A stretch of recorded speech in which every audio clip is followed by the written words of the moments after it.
آپ یہ کیا کر رہے ہیں؟ اس نے اس سے دور جانے کی کوشش کی لیکن اس کی پکڑ اتنی مضبوط تھی کہ وہ آزاد نہ ہو پائی۔ اب اس کے ہونٹ چہرے سے ہوتے ہوئے اس کی گردن کو چھو رہے تھے۔ بیلا کی سسکیاں اس کے کام میں خلل پیدا کر رہی تھی جو وہ برداشت نہیں کر سکتا تھا، لہٰذا اس نے اپنی ٹائی اتاری اور اس کے منہ کے پاس کر کے اس کا منہ باندھ دیا۔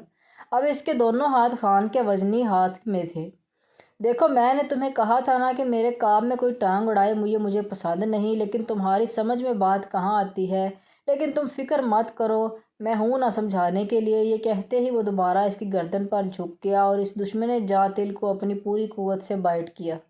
ویسے تو وہ اپنی دنیا میں ہر کام کو پھرتی سے کرنے والا انسان مانا جاتا تھا، لیکن ان کاموں میں خان کا ایک الگ ہی روپ دیکھنے کو ملتا تھا۔ مجھے میری بیٹی پہ فخر ہے، اگر وہ تم جیسوں کے خلاف کھڑی ہے تو میں اس کا ساتھ دوں گا۔ کہتے ہی شہاب صاحب نے ٹھنڈے پانی کا گلاس اپنے اندر انڈیلا، کیونکہ انہیں سامنے والے انسان کی طاقت کا اندازہ تھا۔ شہاب میاں، یہ لو ٹشو، اتنا پسینہ کیوں آ رہا ہے؟ ویسے آپ کی پری نظر نہیں آئی مجھے، کہاں ہے وہ؟ خبردار، بیٹیاں صرف اپنے باپ کے لیے ہی پریاں ہوتی ہیں۔ جمشید، تم جیسے کمینوں سے تو انہیں بچا کے ہی رکھنا چاہیے۔ غلط سر، غلط شہاب صاحب، بیٹیاں اپنے باپ کے لیے نہیں بلکہ سگے باپ کے لیے پریاں ہوتی ہیں۔ خان، تمہیں پتہ ہے اس رات کو تو ایسا لگا جیسے آسمان میں کو چھو رہی ہوں۔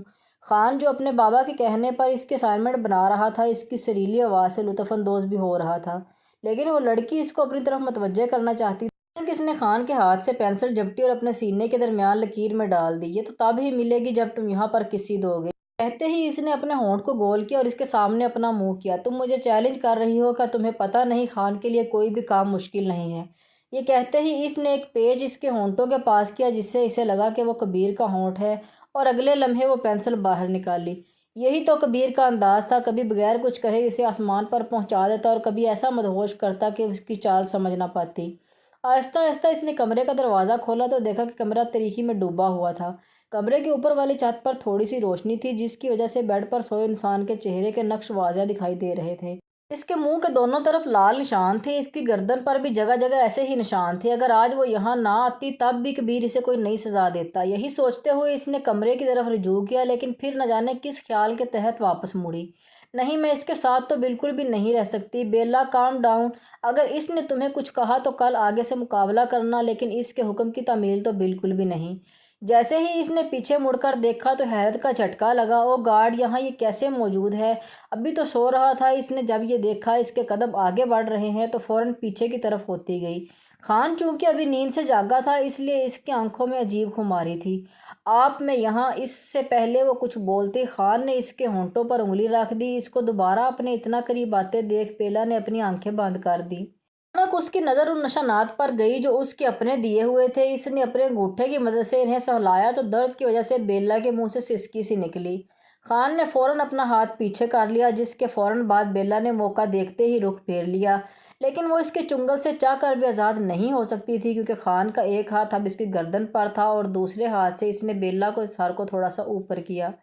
اس کا ایک ہاتھ ساتھ ساتھ اس کی گردن پر رینگ رہا تھا۔ یہ سب محسوس کر کے بیلا کی ٹانگیں کانپنے لگیں۔ بیلا نے اپنے نازک ہاتھوں سے دور دھکیلنا چاہا مگر اس پر کوئی اثر نہ ہوا۔ میرے ساتھ بیڈ پہ کوئی سوئے، اس چیز سے مجھے تھوڑی الرجی ہے، لیکن کوئی بات نہیں، تھوڑا بہت کمپرومائز تو چلتا ہے۔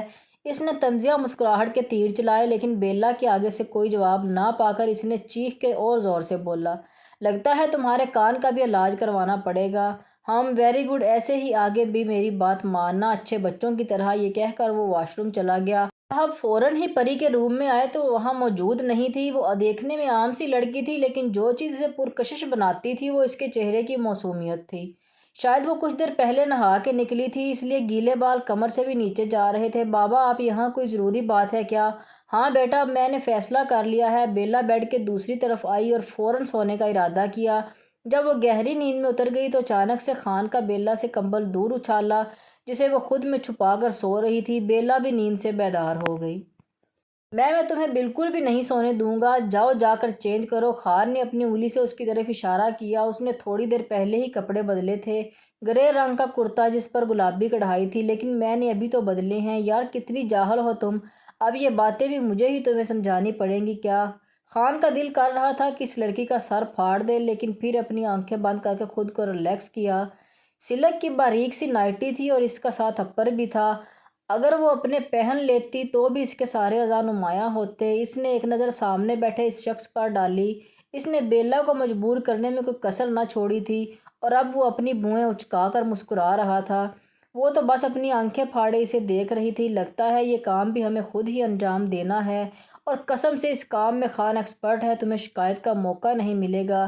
یہ کہہ کر اس نے ٹیبل سے اٹھنے کا ڈرامہ کیا تو بیلا بھاگتی ہوئی چینجنگ روم میں چلی گئی۔ جیسے ہی بیلا نے وہ نائٹی پہنی تو یہ دیکھ کر شاک رہ گئی کہ اس میں بھی ایسی جگہ تھی جہاں سلک کی بجائے نیٹ تھا، اور وہ بھی صرف وہاں تھا جہاں اس کے اعضاء تھے۔ ایک جگہ سے تو اس نے اپنی دونوں ٹانگوں کو آپس میں ملا کر چھپا دیا، لیکن دوسری جگہ سے چھپانے کا سوچ کر وہ وقت ضائع نہیں کر سکتی تھی۔ یہ سوچ کر اس نے اپر پہن لیا اور ابھی 5 منٹ میں سے 1 منٹ رہتا تھا، لیکن اس سے پہلے باہر آ گئی۔ اس اپر کے باوجود اس کے نشیب و فرائض ابھرے ہوئے تھے۔ وہ خان کو دیکھ کر اپنی ٹانگوں کو اس اپر سے چھپانے لگی۔ یہاں آؤ جلدی، خان جو ٹانگ پر ٹانگ رکھ کر ٹیبل کے سامنے بیٹھا ہوا تھا اپنے پاس آنے کا کہا۔ وہ کانپتے کانپتے قدم اٹھاتی اس کے پاس آئی اور ایک سنگل صوفے پر بیٹھا تھا جس کے آگے ٹیبل تھا۔ اس نے اپنے ساتھ بیٹھنے کا اشارہ کیا اور تھوڑی سی جگہ دی۔ کیا مطلب بابا، آپ چاہتے ہیں کہ میں آپ کو چھوڑ کے چلی جاؤں؟ نہیں، ایسا سوچیے گا بھی مت بابا، ہم دونوں کے علاوہ اور ہے بھی کون ہمارے ساتھ؟ پری نے جیسے ہی سنا کہ شہاب اسے پیرس بھیجنا چاہتے ہیں تو اس نے فوراً اس کے خلاف احتجاج کرنا شروع کر دیا۔ لیکن بیٹا، وہاں تمہارے چاچو تمہارا پورا دھیان رکھیں گے، اور میں نے تمہارے چاچو اور فاران کو بتا دیا ہے تمہارے آنے کا۔ رات بھر پری اسی کشمکش میں تھی کہ آخر اس کے بابا نے اتنا بڑا فیصلہ کیوں لیا، اور یوں بھی اچانک، جب کہ شہاب صاحب نے جمشید کی بڑھتی ہوئی سازش کو روکنے کے لیے اور اپنی بیٹی کو اس سے دور کرنے کے لیے دل پر پتھر رکھ کر یہ قربانی دینے کا فیصلہ کیا تھا۔ اس صوفے میں وہ دونوں بہت مشکل سے پورے آئے ہوئے تھے، اور ترتیب کچھ ایسی تھی کہ بیلا آدھی خان کے اوپر آ رہی تھی۔